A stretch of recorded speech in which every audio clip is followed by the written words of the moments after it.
सारे विद्यार्थियों, इससे जो पिछली कक्षा में हमने पढ़ा था छंद का टॉपिक पढ़ा, और छंद में हमने छंद किसे कहते हैं, छंद के भेद कौन कौन से होते हैं, इनके बारे में जानकारी की। और छंद के जो भेद हैं उनमें जो कुछ शब्दावलियाँ थी, छंद की परिभाषा में कुछ शब्दावली थी, उनके बारे में भी हमने जानकारी की। मात्रा क्या होती है, मात्रा कैसे गिनी जाती है, क्या क्या इनके नियम होते हैं मात्रा गिनने के, ये सब बात हमने करी थी। इसके बाद में हमने जैसे जो भेद होते हैं उसके, मात्रिक छंद, वर्णिक छंद, मात्रिक के भी भेद होते हैं, सम, अर्ध सम, विषम क्या होते हैं, और साधारण, दंडक ये क्या होता है, इनके बारे में जानकारी की। गणबद्ध क्या होता है, गणमुक्त क्या होता है, इसी तरह यति क्या होती है, गति क्या होती है, तुक क्या होते हैं, ये छोटी छोटी शब्दावली हमने बात करी थी, इनके बारे में जानने की कोशिश करी थी। और अभी जो आगे की जो अभी कक्षा है आज की, उसमें हमारे 12वीं कक्षा विशेष हिंदी के जो 8 छंद हमारे कोर्स में दिए हुए हैं उनकी बात करेंगे। उनमें से देखो, एक तो हरि गीतिका, गीतिका, एक कुंडलिया, छप्य, एक द्रुत विलंबित, एक वंशस्थ, और एक कवित है, और एक है लास्ट में सवैया। इस प्रकार 8 छंद हमें पढ़ने हैं और ये बहुत ही महत्वपूर्ण हमारी आज की कक्षा होने वाली है। तो हम सबसे पहले बात करेंगे हरि गीतिका छंद। देखेंगे हरि गीतिका छंद।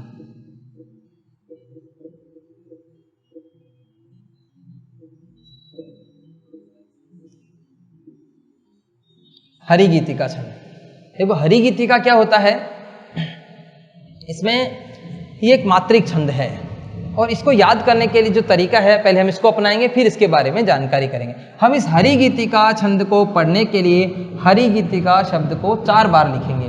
कैसे लिखेंगे, ऐसे लिखेंगे, हरि गीतिका, हरि गीतिका, हरि, हरि गीतिका, हरि गीतिका, हरि गीतिका, हरि गीतिका, गीतिका, हरि गीतिका। देखो एक बार फिर से देखेंगे, हरि गीतिका, हरि गीतिका, हरि गीतिका, हरि गीतिका। इसको तो हम एक साथ लेंगे, इसको हम बीच वाले को तोड़ेंगे। देखो हरि गीतिका, हरि गीतिका, हरि गीतिका, हरि गीतिका। जिस तरीके से मैं बोल रहा हूं आप भी इसको बोलने की कोशिश करेंगे। देखो हरि गीतिका, हरि गीतिका, हरि गीतिका, हरि गीतिका, इस प्रकार से इसको हम बोलेंगे। तो देखेंगे इसके ऊपर जो मात्राएं लगाएंगे, 1 1 2 1 2, कितनी हो गई, 7। 1 1 2 1 2, 1 1 2 1 2, 1 1 2 1 2, इस तरह से इनकी मात्राएं हो जाएंगी। तो देखो हरि गीतिका, हरि गीतिका, हरि गीतिका, हरि गीतिका, इस तरह से इसको हम 4 बार लिखेंगे।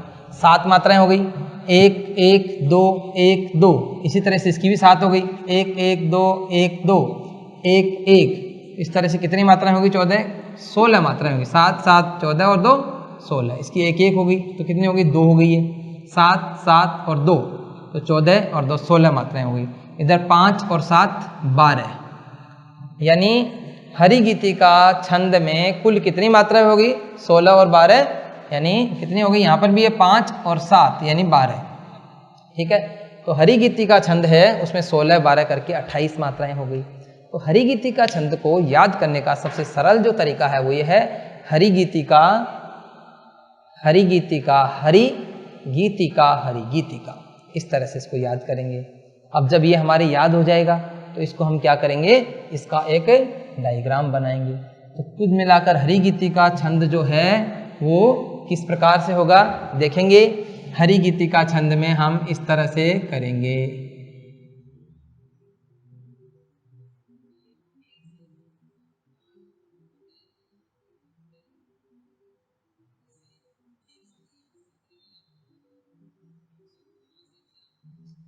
सोलह 12, 16 12, 16 12, 16 12, 28 28 28 28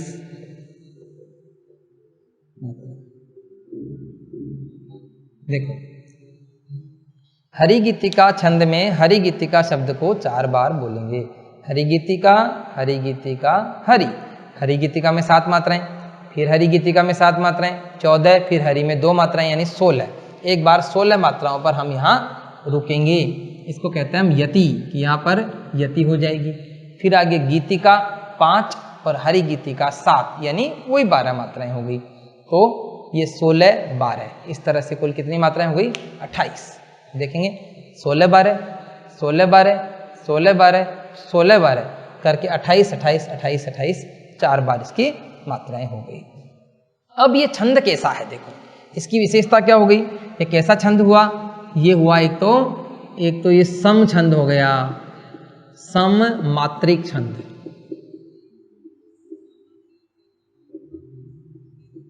सममात्रिक छंद मतलब ये हुआ कि हरि गीतिका जो छंद है उसके प्रत्येक चरण में 28 28 है। हम 16 12 को नहीं देखेंगे, 28 28 को देखेंगे। 28 28 मात्राएं होती हैं।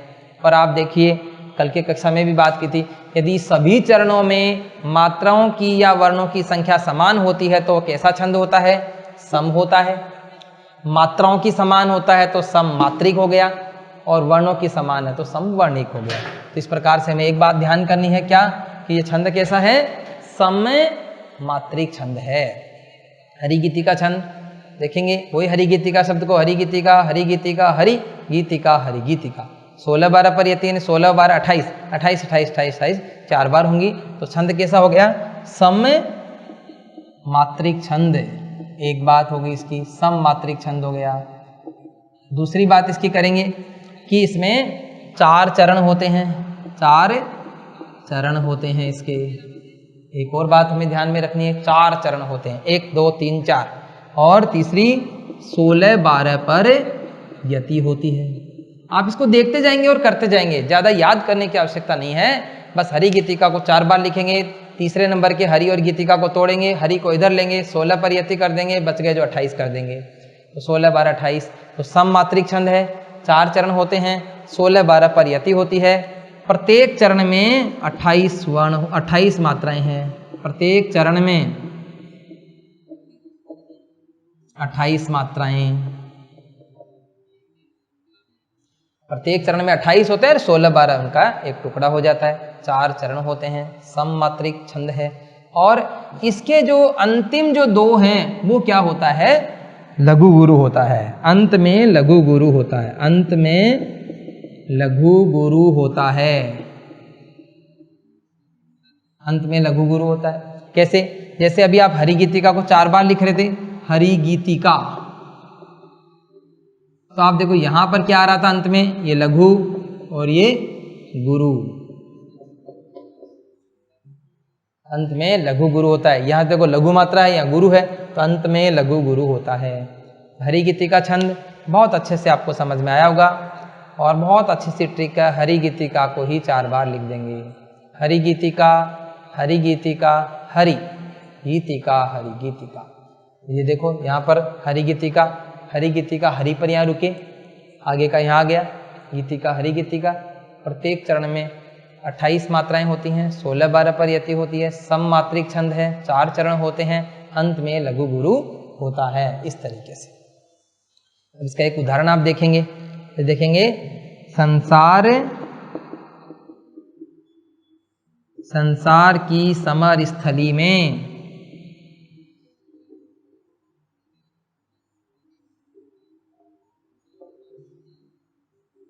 धीरता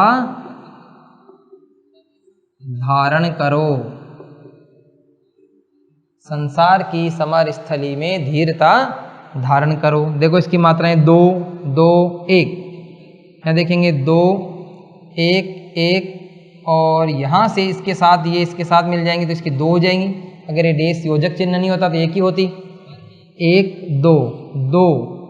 संसार की समर स्थली में यहाँ इसमें यति होगी, यहाँ पर अल्प विराम लगेगा। देखो 2 2 4 और 1 5, 5 2 7 8 9 11 12 14 और 2 16। तो यहाँ पर 16 पर क्या हो गया? एक यति हो गई। आगे देखो 2 1 2, 2 1 1, 1 और 2 कितनी होगी देखो, 2 1 3, 2 5, 2 7, 1 8, 1 9, 1 10 और 2 12, यानी कुल मिलाकर ये हरि गीतिका छंद का उदाहरण है। तो हरि गीतिका छंद इस तरह से होगा। ठीक है, तो हरि गीतिका छंद में मेरे हिसाब से आप लोगों को काफ़ी बातें समझ में आ गई होंगी। हरि गीतिका को 4 बार लिख देना, बीच वाले हरि और गीतिका को अलग अलग करके लिखना और आपको ये छंद समझ में आ जाएगा। उससे आप देख लेंगे कि मात्रिक छंद है, मात्राएं गिनते हैं, 28 मात्रा है, 16 12 परियति है, सम मात्रिक छंद है। अंत में जैसे हरि गीतिका, टिक्का, टिक्का से आइडिया लगा लेंगे कि लघु गुरु होता है। इस तरह से इसमें भी देखेंगे आप अंत में ये लघु और ये गुरु, अंत में यही स्थिति बनेगी हमेशा हरि गीतिका छंद की कि लघु गुरु अंत में आता है। तो ये आपका हरि गीतिका छंद था। आगे बढ़ते हैं साथियों, अभी हम हरि गीतिका छंद के बाद पढ़ने वाले हैं गीतिका छंद। गीतिका बिल्कुल हरि गीतिका से मिलता जुलता छंद है। अब आप देखेंगे जैसे आपने हरि गीतिका से अब हम पढ़ने वाले गीतिका छंद, तो गीतिका में क्या किया, यहाँ पे हरि को हटा दिया। अभी हम इसकी जो तरीका सीखेंगे इसका याद करने के लिए, वो किस प्रकार से होगा, वो ऐसे होगा, हरि गीतिका, इसमें भी उसको 4 बार लिखेंगे, बस बीच वाले एक हरि को हटा देंगे। हरि गीतिका, हरि गीतिका, अब उस हरि को नहीं लेंगे क्योंकि गीतिका, हरि गीतिका से गीतिका पर आ रहे हैं, तो यहां पर जब इसमें हरि हटा रहे हैं तो ये हरि भी हटा देंगे। तो हरि गीतिका, हरि गीतिका, अब उस हरि को हटा दीजिए। अब क्या लिखेंगे, गीतिका, हरि गीतिका।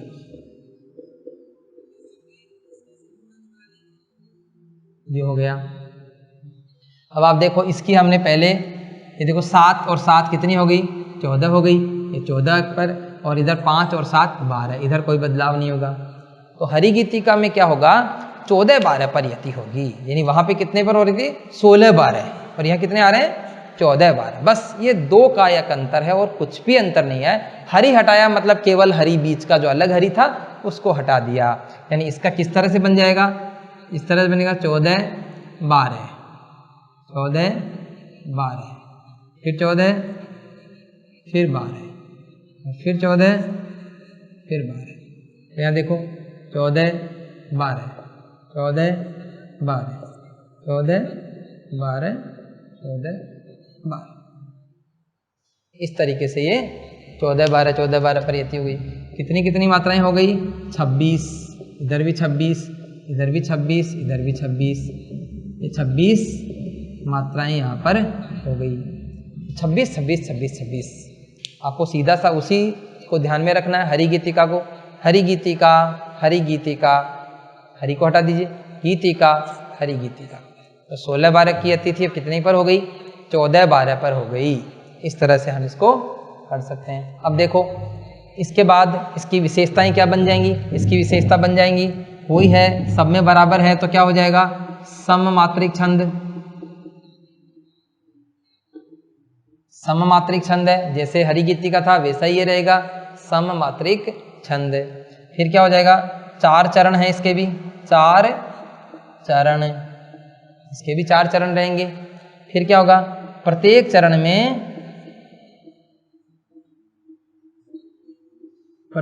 में 26 मात्राएं, प्रत्येक चरण में क्या है, 26 मात्राएं होती हैं और 14 12 पर यति होती है। 14 12 पर क्या हो जाएगी, यति हो जाएगी। और अंत में जैसे इसमें वही आ रही है लघु गुरु, अंत में लघु गुरु आएगा, अंत में लघु गुरु।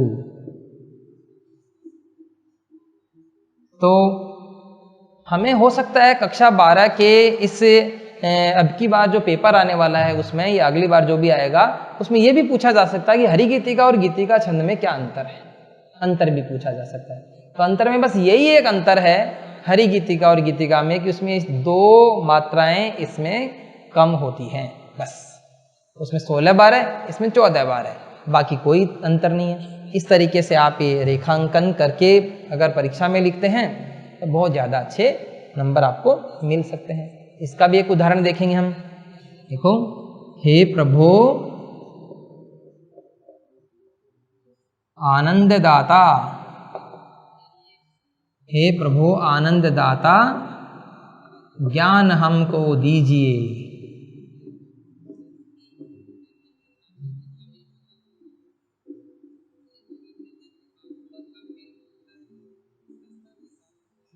हे प्रभु आनंद दाता ज्ञान हमको दीजिए। इसका देखेंगे 2 1 2 2 2 1 2 2 1, ठीक है। फिर 2 2 2 1 1 1 2 2 1 और 2।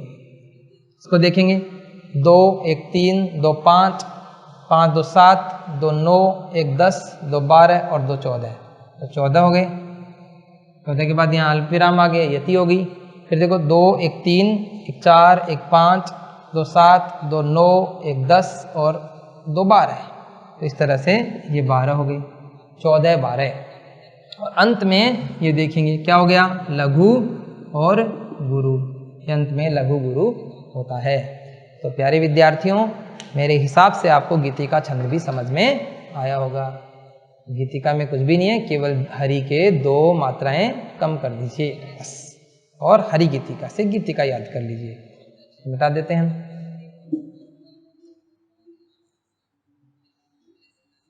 हरि गीतिका गीतिका दोनों छंद ये जोड़े के छंद होते हैं, इनमें अंतर भी पूछा जा सकता है।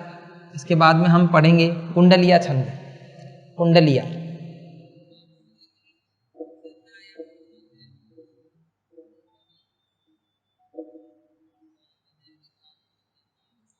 कुंडलिया जो छंद है वो एक महत्वपूर्ण छंदों में से है। गिरधर कविराय इस कुंडलिया छंद के लिए प्रसिद्ध रहे हैं। गिरधर कविराय इस कुंडलिया छंद के लिए प्रसिद्ध थे। उनके कुंडलिया बहुत प्रसिद्ध हैं। 8वीं कक्षा में भी कुंडलिया छंद चलता है। कुंडलिया नाम से एक पाठ भी है गिरधर कविराय के। अभी देखेंगे कुंडलिया जो छंद है वो क्या है, कैसा छंद है, 2 छंदों के मेल से बना है। और ये 2 छंद जिनसे मिलकर बना है वो एक तो है दोहा और एक है रोला। दोहा और रोला हम 11वीं कक्षा में भी पढ़ते हैं, इसीलिए तो 11वीं कक्षा में दोहा और रोला आता है और अगली 12वीं कक्षा में ये दोनों मिलकर कुंडलिया छंद के रूप में आ जाता है। दोहा और रोला का जो मेल होता है उससे जो छंद बनता है वो होता है कुंडलिया। अब इसका मेल किस प्रकार से होता है आप इसको समझ लीजिए। देखो जैसे हमने एक दोहा लिखा,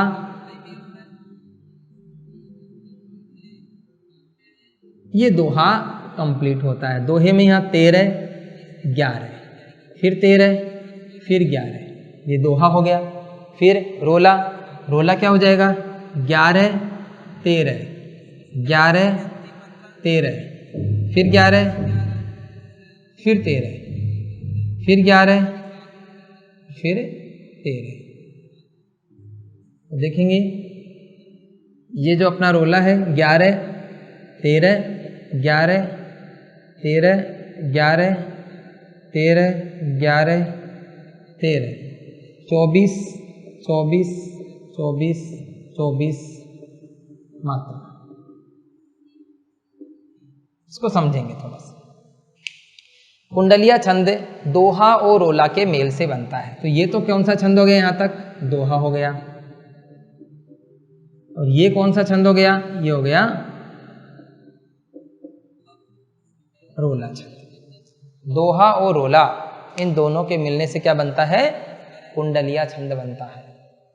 देखेंगे 13 11 13 11 ये दोहा कंप्लीट हो गया। दोहा अर्ध सम छंद है, ये चरण है इसका, दूसरा चरण है, तीसरा चरण है, चौथा चरण है, ये दोहा पूरा। लेकिन रोला क्या है, ये पूरी लाइन एक चरण है इसका। यानी रोला के प्रत्येक चरण में 24 24 मात्राएं होती हैं, लेकिन वो 11 13 पर उसमें यति होती है। इस तरीके से चलता है। तो ये पूरा मिलाकर छंद कौन सा बन गया, कुंडलिया।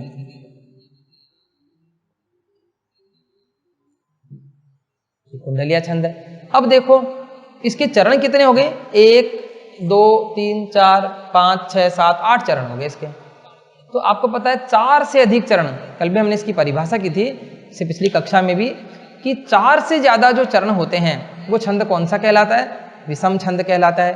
और 4 से ज्यादा तब होंगे जब 2 छंदों का मेल होगा। तो कुंडलिया किस प्रकार का छंद हो गया? विषम छंद हो गया।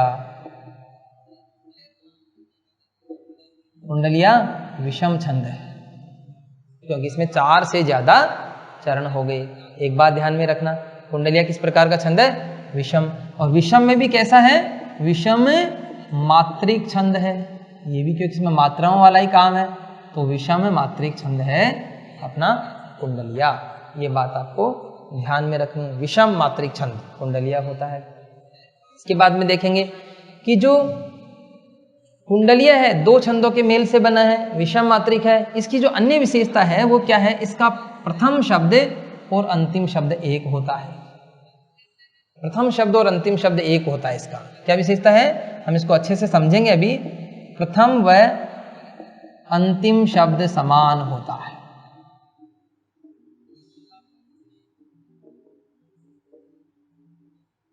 प्रथम व अंतिम शब्द क्या होता है? समान होता है इसके कुंडलिया में। प्रथम व अंतिम शब्द समान होता है। साथ में इसकी जो दोहे की जो ये लाइन है, ये दोहे का ये जो चरण है अंतिम चरण, और रोला का जो ये प्रथम आधा चरण है, देखो यहाँ 11 यहाँ भी 11, ये समान होता है। यानी हम ऐसे लिख सकते हैं, दोहे का अंतिम चरण, दोहे का अंतिम चरण व रोला, रोला का प्रथम आधा चरण, प्रथम चरण भी बोल सकते हैं, प्रथम आधा चरण समान होता है।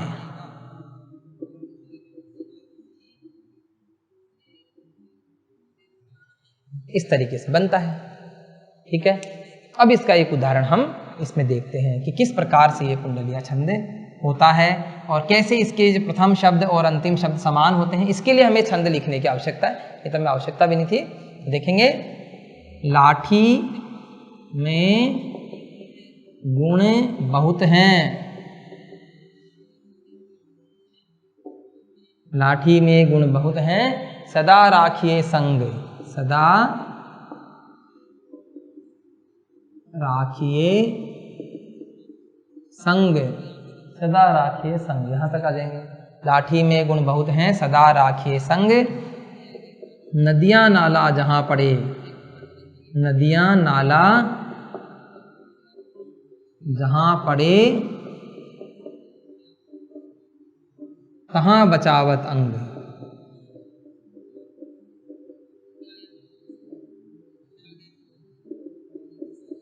तहां बचावत अंग। ये लाइन यहां रिपीट हो जाएगी, तहां बचावत अंग, तहां बचावत अंग, झपट कुत्ते को मारे,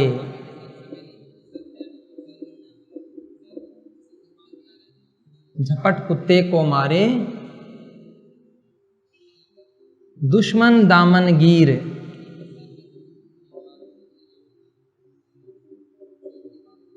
ताही को मस्तक फारे।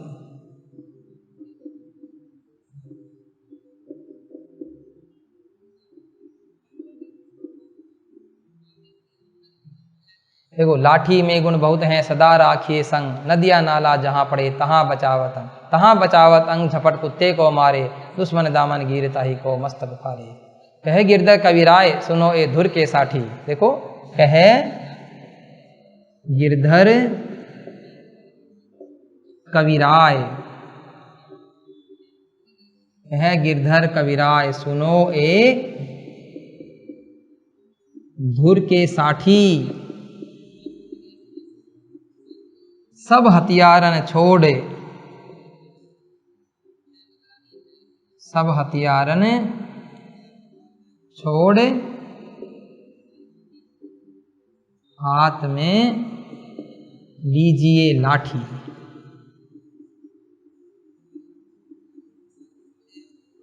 अब आप देखेंगे इसमें कि ये प्रथम शब्द और अंतिम शब्द समान होता है, यानी देखो यहां भी लाठी और यहां भी लाठी। बहुत सारे उदाहरण हम देखेंगे, 8वीं कक्षा का उदाहरण ये भी। एक और इसमें, दौलत पाए न कीजिए सपने में अभिमान।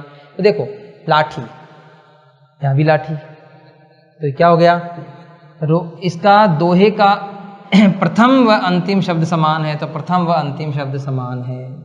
एक बात समझ में आ गई, विषम छंद है कोई दिक्कत नहीं, समझ में आ गई थी, प्रथम व अंतिम शब्द समान है। दूसरा, दोहे का अंतिम चरण, यानी दोहे का अंतिम चरण कौन सा हो गया, ये। और रोला का प्रथम आधा चरण यानी कौन सा, ये। समान होते हैं, एक जैसे होते हैं। देखेंगे एक बार, लाठी में गुण बहुत हैं, सदा राखिए संग, नदियां नाला जहां पड़े तहां बचावत अंग। तहां बचावत अंग, झपट कुत्ते को मारे, दुश्मन दामन गिर ताही को मस्तक फारे। कह गिरधर कविराय सुनो ए धुर के साठी, सब हथियारन छोड़ हाथ में लीजिए लाठी। गिरधर कविराय एक रीतिकालीन कवि थे, गिरधर कविराय, जब हमने रीतिकाल कक्षा 11 में पढ़ा होगा, उसमें गिरधर कविराय नाम का एक कवि है, वो ये कुंडलिया छंद लिखने के लिए बहुत प्रसिद्ध रहा है। तो ये कुंडलिया की विशेषताएं हो गई। क्या क्या होगी देखेंगे एक बार, दोहा और रोला के मिलने से कुंडलिया बनता है। तो दोहा और रोला मैंने आपको बताया वो डायग्राम बनाकर। और विषम मात्रिक इसलिए कि 4 से अधिक चरण हो गए। और विशेषताओं में क्या है, प्रथम और अंतिम शब्द समान होता है, और दोहे की अंतिम जो पंक्ति है वो, अंतिम जो चरण है वो, और रोला का जो प्रथम आधा चरण है वो एक जैसे होते हैं। और गिरधर कविराय इस कुंडलिया छंद के लिए प्रसिद्ध है। तो ये हमारा कुंडलिया छंद हो गया। इसके आगे बढ़ेंगे हम। अब हम पढ़ने वाले हैं छप्पे छंद।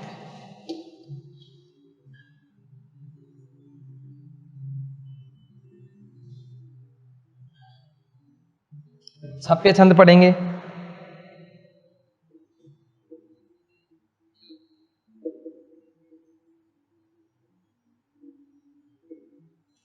छप्पे छंद ये भी विषम मात्रिक छंद है, और ये किन किन से मिलकर बनता है, रोला और उल्लाला। रोला और उल्लाला के मिलने से बनता है छप्पे छंद बनता है। तो देखो विद्यार्थियों की, रोला और उल्लाला जब 2 छंद मिल गए, इसका मतलब एक ऐसा छंद हो गया, विषम मात्रिक छंद हो गया, क्योंकि अब इसमें 4 से अधिक चरण हो जाएंगे। इसको किस तरीके से बनाएंगे हम देखेंगे। देखो यहाँ पर हमें एक रोला की लाइन लिखेंगे, 1, तो फिर एक रोला हो जाएगा, 2, फिर रोला हो जाएगा, तीसरा, फिर चौथा हो जाएगा, चौथा। यानी देखो 11 13 11 13 11 13 11 13 24 24 24 24 मात्रा, 24 24 24 24 मात्रा होगी। ये क्या हो गया, रोला। यहां तक ये रोला हो गया। और रोला के बाद में आगे यहाँ आ जाएगा 15 13, फिर 15 और फिर 13। ये 15 13 15 13, ये क्या हो गया, उल्लाला। उल्लाला कैसा छंद है, अर्धसम, अर्धसम मात्रिक छंद है। इसका एक चरण यहाँ पूरा, दूसरा, तीसरा, चौथा, 15 13 15 13 होता है इसमें, और उसमें होता है 24 24 24 24।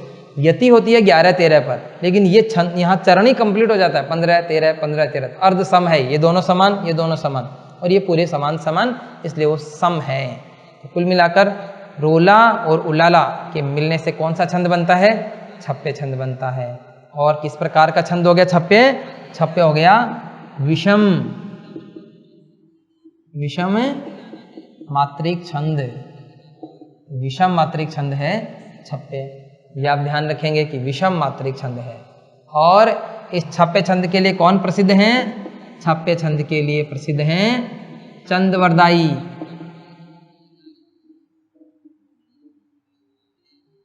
चंदवरदाई इस छप्पे छंद के लिए प्रसिद्ध हैं। कक्षा 11 में पाठ भी चलता था पद्मावती समय, पृथ्वीराज रासो उसके लेखक थे चंदवरदाई। चंदवरदाई जो हैं छप्पे छंद के लिए प्रसिद्ध हैं। एक हिंदी के विद्वान थे शिव सिंह सेंगर। शिव सिंह सेंगर ने चंदवरदाई को क्या कहा था, छप्पे का राजा कहा था। 11वीं कक्षा में आपने हिंदी साहित्य के इतिहास में पढ़ा होगा, हिंदी साहित्य का जो इतिहास है आदिकाल, उसमें ये भी पढ़ा होगा चंदवरदाई। चंदवरदाई का जो ग्रंथ था पृथ्वीराज रासो, और चंदवरदाई को शिव सिंह सेंगर ने क्या कहा था? छप्य का राजा। छप्य का राजा, कि छप्य छंद का अधिक प्रयोग इन्होंने किया था, इसलिए इनको छप्य का राजा कहा। तो इस प्रकार से आपका छप्य छंद होता है, इसको आप बहुत अच्छे से समझ सकते हैं। हो सकता है परीक्षा में हमसे छप्य और कुंडलिया में अंतर पूछ लिया जाए, तो छप्य और कुंडलिया का अंतर भी हम लोग सीख सकते हैं। इसके बाद में हम अगला जो छंद पढ़ेंगे वो पढ़ेंगे द्रुत विलंबित छंद। ये आपका 5वें नंबर का छंद है, द्रुत विलंबित।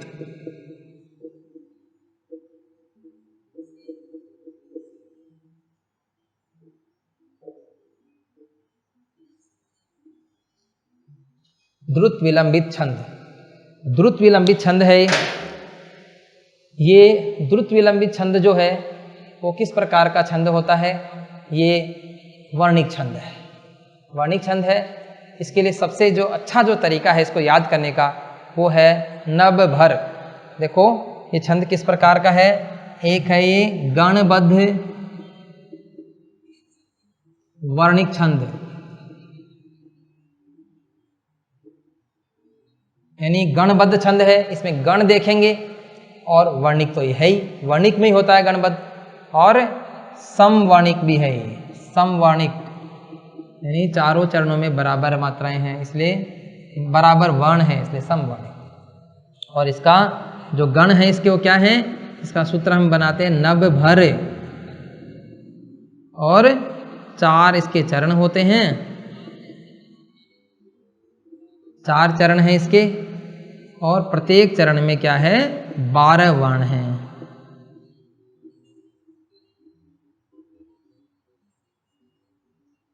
इसको थोड़ा समझने की कोशिश करेंगे। द्रुत विलंबित छंद है, कैसा है? गणबद्ध है, और इसके गण कौन से हैं? नब भर, मतलब नगण, भगण, भगण और रगण, ये द्रुत विलंबित छंद के क्या हैं? गण हैं। और देखो 3, 6, 9, 12, एक गण में 3 वर्ण होते हैं, तो 12 वर्ण होते हैं इसके, प्रत्येक चरण में 12 वर्ण हैं और 4 वर्ण हैं, इसलिए समवर्णिक छंद है। इस तरह से हो जाएगा कि पहले आएगा न, देखो न से क्या हो गया? नब भर। पहले हम इसको नब भर को सीखेंगे। नब भर में पहले क्या है? न से ल। इसके आगे आगे के ये माता राज भान सलगा, यहाँ पर उसको उपयोग में लेंगे। देखो ये मा ता रा ज भा न से ल गा, इससे आप इसको समझने की कोशिश करेंगे। न से ल, देखो न से ल लिख दिया। फिर भै से भा न से, भा न से, ये भानस हो गया। फिर भानस, भा न से।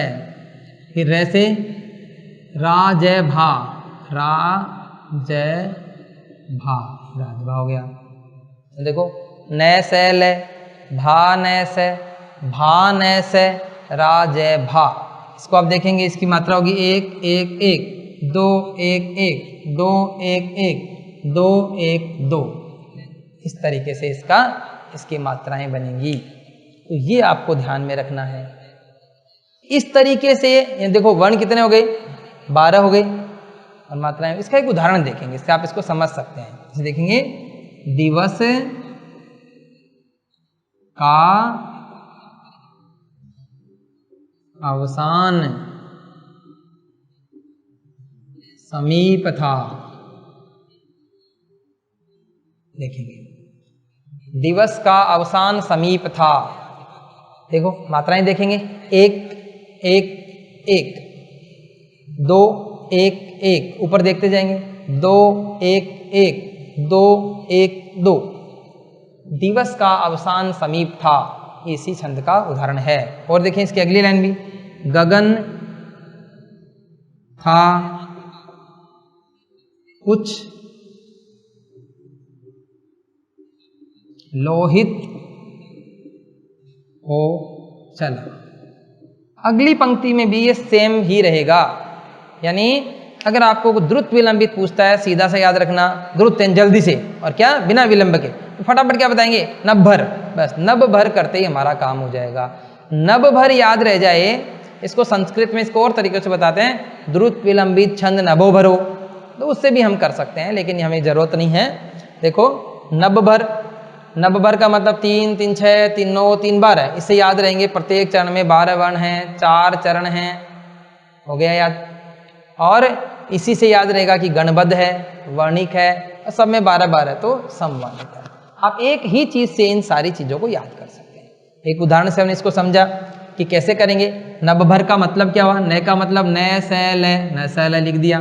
भा से भानस है, भानस है, भानस हो गया, फिर भानस हो गया, फिर रे से राज है भा, यानी एक एक एक एक, दो एक एक, दो एक एक, दो एक दो, इस तरीके से मात्राएं आनी चाहिए जो हमने नीचे वाले पे देखा। देखो एक एक एक, दो एक एक, दो एक एक, दो एक दो, इस तरीके से इसकी मात्राएं हमने समझी। तो ये हमारा कौन सा छंद था, द्रुत विलंबित। हमारी परीक्षा में जो प्रश्न बन सकता है वो द्रुत विलंबित और वंशस्थ छंद में अंतर पूछा जा सकता है हमसे, तो वो हमें ध्यान में रखना है कि कौन सा इनका अंतर है, वो हम पढ़ेंगे। तो अभी हम पढ़ने वाले हैं अगला जो छंद है वो है वंशस्थ।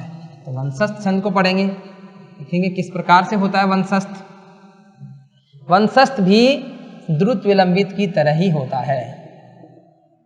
वंशस्थ छंद, वंशस्थ का जो हमारा जो इसका शॉर्ट जो फॉर्मूला है वो है जता जरा, इसी से याद करेंगे। इसके बाद सारी विशेषताएं लिखेंगे। जता जरा, जता जरा का मतलब हुआ जय गण जगण, तय का मतलब हुआ तगण, फिर जगण और फिर रगण। इस तरह से इनके सबके आगे गण गण लिख देंगे। जय लिया गण, तय लिखा गण, जय लिखा गण, रे लिखा गण, इसके आगे गण गण सब में लिख देंगे। देखो इसको इसी तरीके से देखेंगे। अब इसमें देखेंगे यह माता राज भान से लगा में जगन का मतलब देखो जय भान है, यहाँ लिख दीजिए आप जय भान। फिर देखो क्या है तगण, तगण से क्या बनेगा यहाँ पे ताराजय, ताराजय। फिर जैसे जय भान, फिर ऐसे राजय भा, ऐसे बनेंगे। अब इसके देखो मात्राएं देखो, एक दो एक, दो दो एक, एक दो एक, यानी ए की एक मात्रा आ की दो मात्रा, इससे आप कर सकते हैं। दो एक दो, इस तरीके से इनको आप कर सकेंगे। अब देखो इसका, इसमें अब देखो क्या क्या विशेषताएं आप कर सकते हैं। एक इसकी हो गई कैसा छंद है, गणबद्ध। गण देख रहे हैं जगण तगण, तो इसका मतलब क्या हो गया, गणबद्ध है। वर्णिक है तो गणबद्ध वर्णिक छंद हो गया, एक विशेषता इसकी हो गई गणबद्ध वर्णिक छंद। एक दूसरी क्या विशेषता है इसकी, दूसरी है सम। चार चरण, चारों में 12 12 12 12 होंगे, तो क्योंकि 12 है देखो, एक में 3 होते हैं तो 12 हो गया, तो कितने हो गए, समवर्णिक छंद, समवर्णिक छंद हो गया। 4 चरण हैं इसके, 4 चरण हो गए। और प्रत्येक चरण में क्या होता है इसके, प्रत्येक चरण में 12 वर्ण, प्रत्येक चरण में 12 वर्ण होंगे इसमें। इसमें ये ध्यान करेंगे कि जो छंद के जो चरण होंगे 4, उनमें जो मात्राएं होंगी इस तरीके से आनी चाहिए। जैसे मैं एक उदाहरण लिखता हूं, दिनांत था, थे, दिननाथ, डूबते।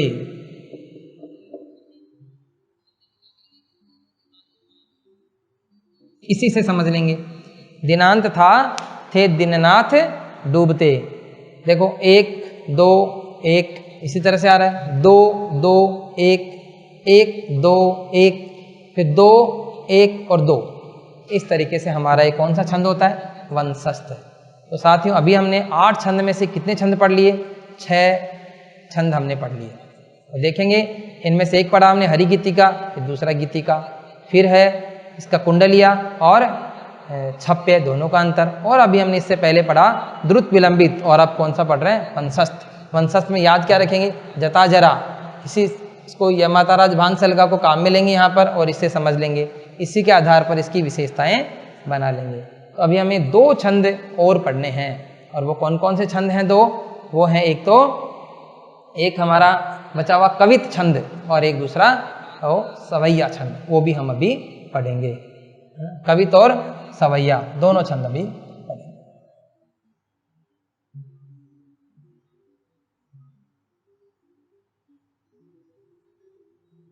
लगेगा टाइम? देखो अभी हम पढ़ेंगे कवित,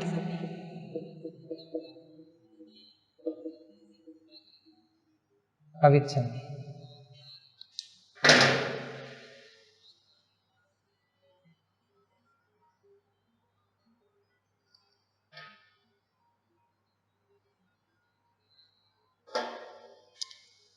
कवित छंद ये भी कैसा छंद है?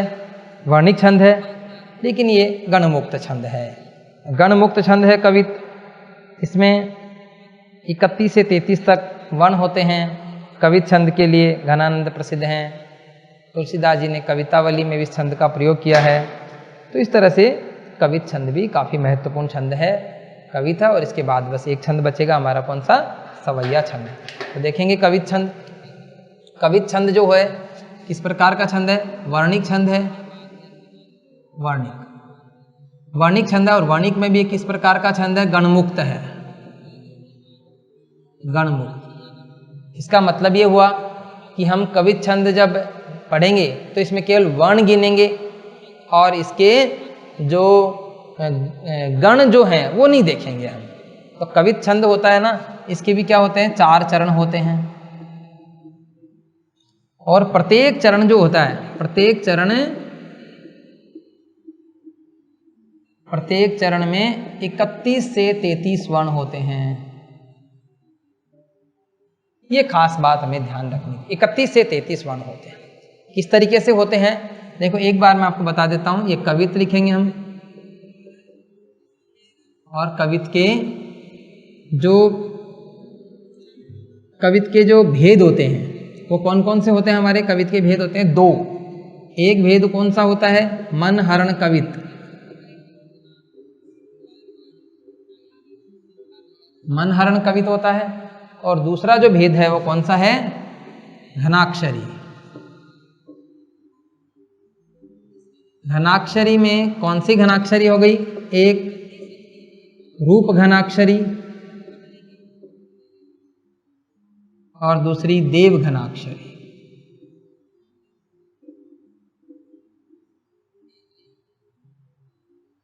रूप घनाक्षरी और देव घनाक्षरी। अब देखो कवित छंद में कितने वर्ण होते हैं? 31 से 33 तक वर्ण होते हैं। 31 भी हो सकते हैं, 32 भी हो सकते हैं और 33 भी हो सकते हैं। ठीक है, देखो मन हरण कवित में 16 और 15 की यति से कितने वर्ण होते हैं? 31। 16 और 15 की यति से 31 वर्ण होते हैं। रूप घनाक्षरी में 16 के हिसाब से 32 वर्ण होते हैं, और देव घनाक्षरी में 16-17 के हिसाब से 33 वर्ण होते हैं। कुल मिला के कवित छंद हैं, इसके 2 भेद होते हैं। हमसे पूछे कवित छंद के कितने भेद हैं, तो 2 भेद होते हैं। हमने पढ़ा ना 31 से 33 वर्ण, तो इसके पहले भेद में 31 वर्ण होते हैं। पहले 16 और फिर 15 करके 31 वर्ण होते हैं। कोई इसमें गण हम देखेंगे नहीं, गण मुक्त होता है। तो 16 और 15 मिलाकर 31 होते हैं।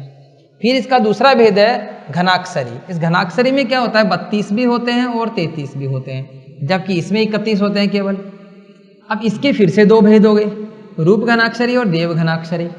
थोड़ा सा पढ़ेंगे तो याद हो जाएगा, नए नए नाम है। रूप घनाक्षरी जो है इसमें 32 वर्ण होते हैं, 16-16 पर यति होती है। देव घनाक्षरी में 33 वर्ण होते हैं, 16-17 पर यति होती है। अब देखो इसमें पहले जो है वो 16-16 ही रहेंगे, और 31 है तो 15, 32 है तो 16 और 33 है तो 17 हो जाते हैं दूसरे वाले चरण, आधे चरण में। अब देखो इसका जो चित्र बनता है वो इस तरीके से बनाएंगे हम। ऐसे एक लाइन खींचेंगे और ये बना देंगे। इसमें जैसे पहली पंक्ति में 16, दूसरी पंक्ति में 15 हो सकते हैं, 16 हो सकते हैं और 17 हो सकते हैं।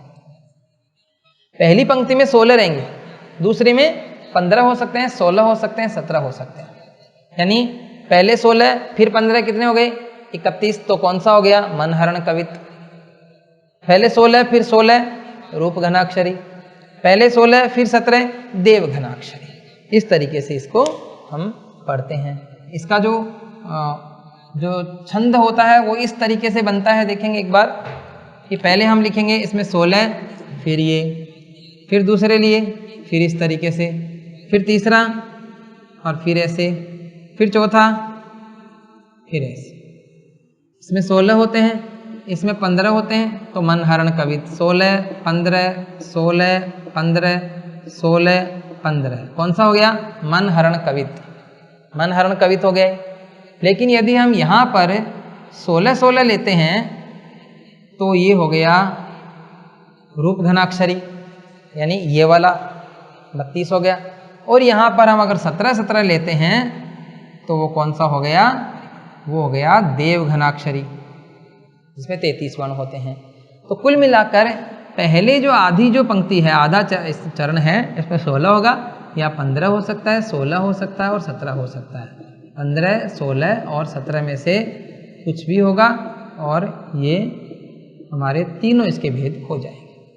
अब यदि परीक्षा में हमें केवल घनाक्षरी, केवल कवित पूछ लेते हैं तो हम इनमें से कोई सा भी कर सकते हैं, 31 से 33 बताएंगे। लेकिन अगर स्पेशली हमें रूप घनाक्षरी या देव घनाक्षरी पूछ लिया जाता है, उसकी विशेषता, तो हम उसको स्पेशली देख लेंगे कि मनहरण कविता तो 16 15 31, रूप घनाक्षरी तो 16 16 32 और देव घनाक्षरी तो 16 17 33 वर्ण होते हैं।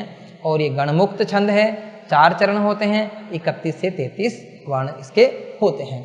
ये कवित छंद है, इसको हम समझेंगे। घनानंद, घनानंद जो है वो कवित छंद के लिए विशेष प्रसिद्ध रहा है। घनानंद कवित छंद जो है वो घनानंद ने सवैया और कवित इन दोनों का ज़्यादा प्रयोग किया है। एक पंक्ति भी चलती इसकी, भय अति निठुर मिटाए पहचानी डारी, या ही दुख हमें जग लागी हाय हाय। देखेंगे एक बार, भय अति निठुर, भय अति निठुर मिटाए पहचानी डारी,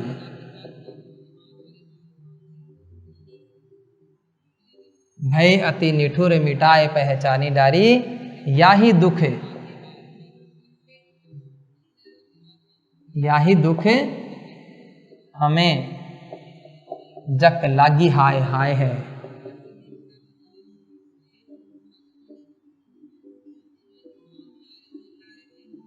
या ही दुख जक हमें लागी हाय हाय है। देखो, भय अति निठुर मिटाए पहचानी डारी, यहाँ पर ये यति हो जाएगी। देखो 2 2 4 3 7 3 10 4 14 और 2 16, तो इसमें तो कितने हो गए? 16 हो गए। इसमें देखो 2 2 4 2 6 2 8 2 10 2 12 2 14 और 1 15 हो गए। तो ये 16 और 15 यानी कौन सा हो गया? मन हरण कवित का उदाहरण हो गया। इस तरीके से हम इनकी पहचान भी कर सकते हैं कि कौन सा ये। दूसरी लाइन को विशेष कर अच्छे से, और केवल वर्ण गिनने हैं, मात्राएं नहीं गिननी। अब कवित जो छंद है वो एक किस प्रकार का छंद है? दंडक छंद है। ये और एक खास बात इसमें है कि दंडक छंद है। देखो विद्यार्थियों, हमने इसे पिछली कक्षा में साधारण और दंडक 2 छंद के भेद पढ़े थे, सम छंद के। तो साधारण कब होता है? जब 26 तक वर्ण होते हैं और 32 तक मात्रा होती है, तो साधारण होता है। और दंडक कब होता है? 26 से अधिक वर्ण और 32 से अधिक मात्राएं। तो इसमें 26 से अधिक वर्ण हैं। कितने वर्ण हैं? 31 से 33 वर्ण हैं, यानी 26 से ज्यादा वर्ण हो गए, इसलिए कैसा छंद है ये? दंडक छंद है। तो इस तरह से कवित की विशेषताएं देखो, कैसा छंद है? दंडक छंद है, समवर्णिक छंद है, गणमुक्त है। प्रत्येक चरण में 31 से 33 वर्ण होते हैं, और इसमें 31 से 33 होते हैं, तो 16 15 16 16 और 16 17 पर यति होती है। इस हिसाब से इसके भेद भी होते हैं। पहले इसके 2 भेद हैं, मनहरण कवित और घनाक्षरी, और फिर घनाक्षरी के फिर से 2 भेद हैं, रूप घनाक्षरी और देव घनाक्षरी। मनहरण कवित में 16 15 31 होते हैं, रूप घनाक्षरी में 16 16 32 होते हैं, और देव घनाक्षरी में 16 17 33 होते हैं। इस प्रकार से हम हमारा एक कवित छंद पढ़ेंगे, और अभी एक पंक्ति से मैंने इसको आपको समझाया। घनानंद इसके लिए प्रसिद्ध है, तुलसीदास जी ने कवितावली में भी इसका प्रयोग किया है। ये हमें कुछ बातें कवित छंद की ध्यान रखने के लिए है। इसके बाद में अंतिम जो हमारा छंद है वो पढ़ेंगे हम सवैया। सवैया बहुत प्रसिद्ध छंद है। सवैया छंद के लिए रसखान, नरोत्तम स्वामी, घनानंद, बहुत सारे कवि प्रसिद्ध रहे हैं। तो सवैया सबसे ज़्यादा प्रसिद्ध इसमें रसखान के सवैया बहुत पसंद किए जाते हैं, प्रसिद्ध भी हैं। तो ये सवैया छंद है। सवैया में क्या है, सवैया में 22 से 26 वर्ण होते हैं, 22 से 26 वर्ण होते हैं प्रत्येक चरण में। और ये कैसा है, गणबद्ध है, गणबद्ध है, वही 4 चरण हैं। ये सब बातें इसकी सामान्य बातें हैं कि 4 चरण हैं, गणबद्ध है, 22 से 26 वर्ण होते हैं।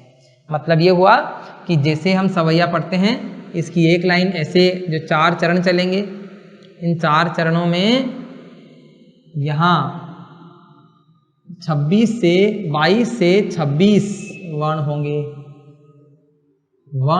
मात्राएं नहीं होंगी। 22 से 26 सभी पंक्तियों में।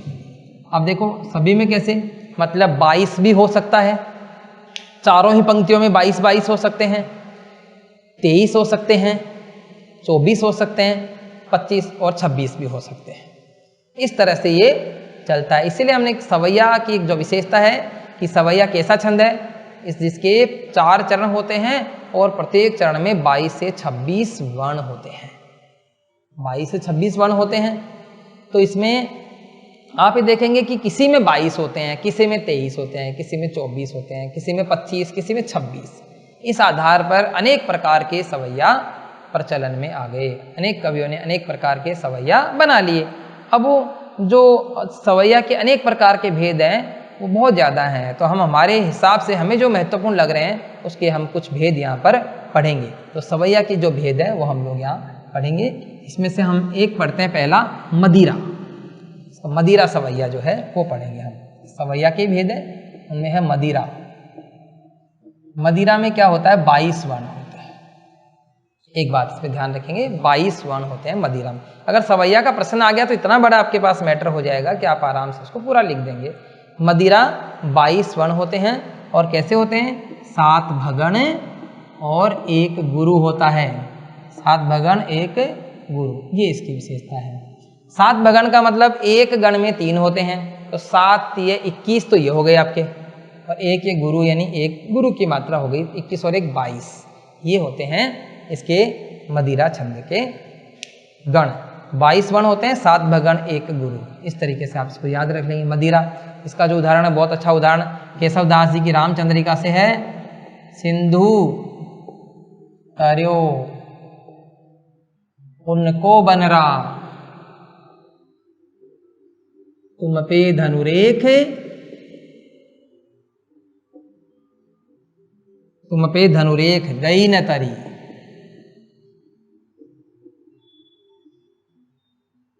देखेंगे लास्ट में गुरु आ रहा है ना, और देखेंगे इसके वर्ण भी आप गिन लेंगे, 22 ही होंगे। 1 2 3 4, इसको गिनेंगे नहीं, आधा है। 1 2 3 4 5 6 7 8 9 10 11 12 13 14 15 16 17 18 19 20 21 और 1 22। आधे को नहीं गिनते हैं और सबको गिनते हैं। 22 वर्ण का केवल एकमात्र छंद सवैया में ये मदिरा ही है। सिंधु तरयो उनको बनरा, तुम पे धनुरेख गई न तरी। बाकी इसके गण भी मिलाने की आवश्यकता नहीं है। बाकी 7 भगण 1 गुरु होते हैं। केशवदास जी की रामचंद्रिका, रामचंद्रिका से ये लिया गया है। रामचंद्रिका में बहुत सारे छंदों का प्रयोग किया गया है। राम स्वरूप चतुर्वेदी, उन्होंने अपने इतिहास ग्रंथ में रामचंद्रिका को छंदों का अजायब घर कहा। छंदों का अजायब घर है, बहुत सारे छंदों का प्रयोग किया गया है। ये जो पंक्ति है, जब अंगद रावण के दरबार में जाता है तो रावण उससे पूछता है कि भाई तुम कौन हो, तो कहता मैं अंगद हूँ। बोलो तुम किसके दूत हो, बोलो मैं भगवान राम का दूत हूँ। तो रावण अहंकार वश बोलता है कि राम कौन है। तो अंगद ये पंक्ति सुनाता है, मतलब केशवदास ने इस पंक्ति की रचना उस समय की है कि सिंधु तरयो उनको बनरा, कि उसके बनरा ने बंदर, उनके बंदर ने तो समुद्र लांग लिया, समुद्र को भी पार कर दिया। तुम पे धनुरेख गई न तरी, और तुमसे तो एक धनुष की रेखा भी पार नहीं हुई। धनुष की कौन सी रेखा, जो लक्ष्मण ने लक्ष्मण रेखा खींची थी, वो भी तुमसे पार नहीं हो पाई। और उनके बंदर ने तो इतना बड़ा समुद्र लांग दिया, और फिर तुम पूछ रहे हो कि कौन राम। तो इसलिए ये बहुत अच्छी पंक्ति है और मदिरा छंद इसके लिए मदिरा छंद में लिखी गई है। तो मदिरा छंद आपको समझ में आ गया होगा। इसके बाद में हम इसके दूसरा जो है इसका छंद वो पढ़ेंगे, वो है मालती। मालती या फिर मतगयंध। इसके दो नाम है, मालती और मतगयंध। इसके 23 वर्ण इसमें हैं, इस छंद में 23 वर्ण हैं। और इसमें क्या चलता है, 7 भगण 2 गुरु चलते हैं। 7 भगण 2 गुरु। और 23 वर्ण में यही एक मेन प्रसिद्ध में से यही है, बाकी और भी हैं लेकिन 23 में ज्यादा ये प्रसिद्ध है, मालती या फिर मतगयंध। इसके लिए जो उदाहरण है वो सुदामा चरित से है। देखेंगे एक उदाहरण लिखेंगे, देखी, इसके उदाहरण यहां लिख लेंगे हम, 23 वर्ण। देखी बिहाल, देखी बिहाल बिवाइन, सो प्रभु कंटक जाल, लगे पुनि जोए। देखेंगे एक बार, देखी बिहाल बिवाइन सो प्रभु कंटक जाल लगे पुनि जोए।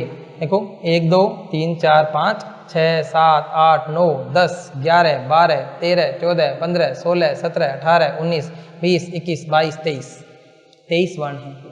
और इसी तरह से 7 भगण देखो, 2 1 1 2 1 1 इसी तरीके से चलेगा, 2 1 1 2 1 1 इसी तरह से चलता जाएगा।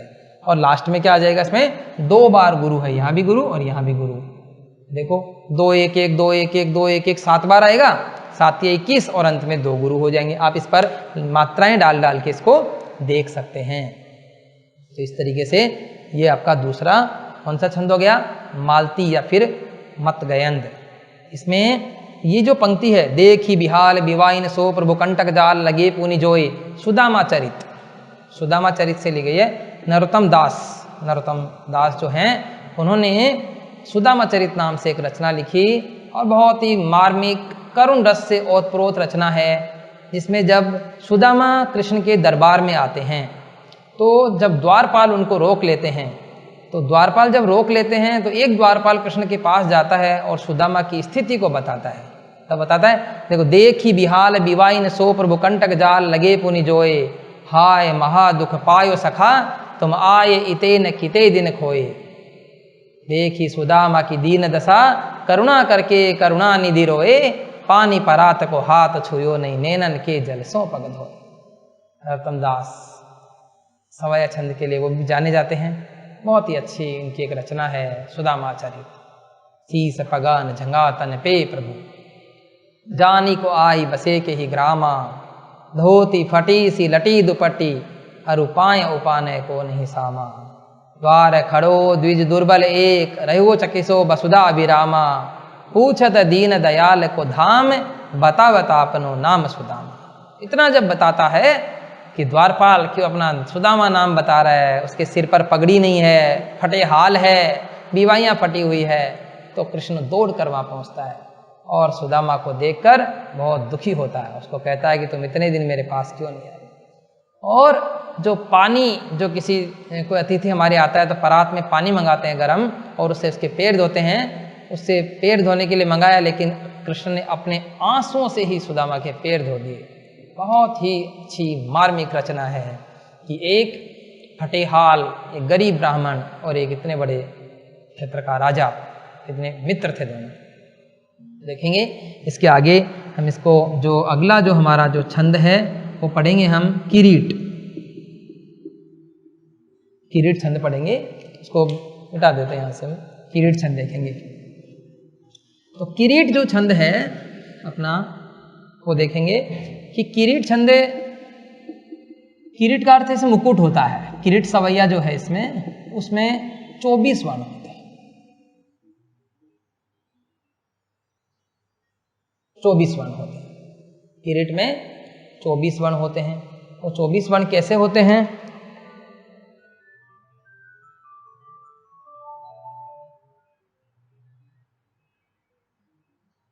चौबीस जो वर्ण होते हैं वो होते हैं 8 भगण। मतलब 8 बार भगन आएगा, भा न से भा न से भा न से, इसे 8 बार आएगा और आरती 24 वन इसमें हो जाएंगे। ये आपका किरीट जो है, इसमें रसखान का एक किरीट बहुत प्रसिद्ध है, वो है ये देखो, पाहुन तो वही गिरी को जो कियो हरि छत्र पुरंदर धारण हो। पाहुन हो तो वही गिरी को जो कियो हरि छत्र पुरंदर धारण। देखो ये आपका यहाँ पर ये छंद है, पाहुन हो तो वही गिरी को। देखो देखेंगे 3 2 5 2 7 2 9 1 10 11 13 4 17 3 21 और 3 24, इस तरह 24 इसके वर्ण हैं। और इसमें देखो वही है 2 1 1 2 1 1 2 1 1, इस तरह से चलता जाता है।